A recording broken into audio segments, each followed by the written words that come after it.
Selamat sore rekan-rekan, salam sehat buat kita semua. Topik hari ini adalah tentang nilai gula darah yang selalu berubah dari waktu ke waktu.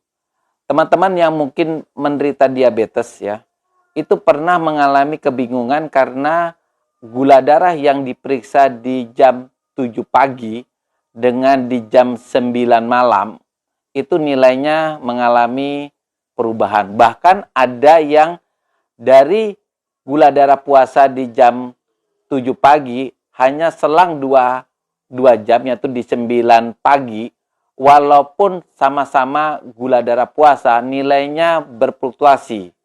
Kalau fluktuasinya mungkin kecil-kecil, mungkin tak ada masalah, tapi kadang-kadang fluktuasinya cukup besar ya, sehingga membingungkan sebagian penderita diabetes bagaimana mengolah peningkatan gula darah yang hanya hitungan jam, kemudian apakah obatnya harus diubah ataukah menu makannya yang harus diubah.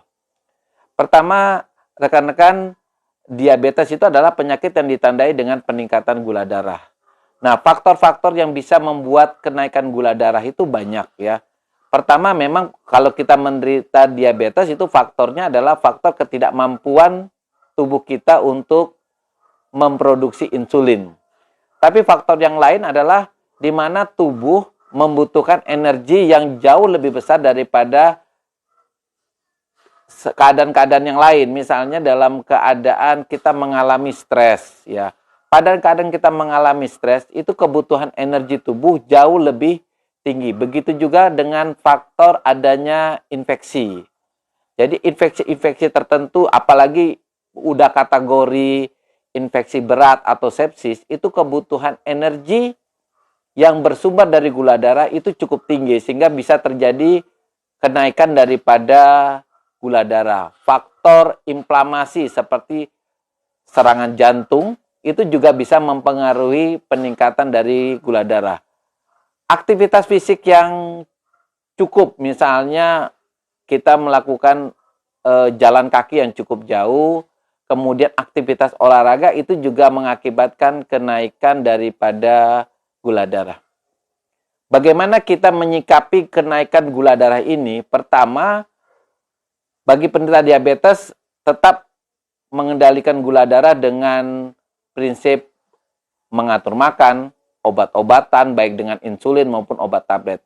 Nah, faktor-faktor yang tadi, misalnya stres, kemudian infeksi, itu harus juga dikendalikan. Yaitu caranya mengendalikan, yaitu faktor stresnya dengan menggunakan obat-obat psikosomatik, kalau perlu berkonsultasi dengan dokter, kemudian antibiotik yang cukup untuk teman-teman yang terkena infeksi. Kalau perlu misalnya ada sumber infeksinya ditemukan. Semisalnya ada pada ulkus diabetik, maka perlu dilakukan tindakan-tindakan untuk membersihkan luka tersebut dengan cara misalnya debridement.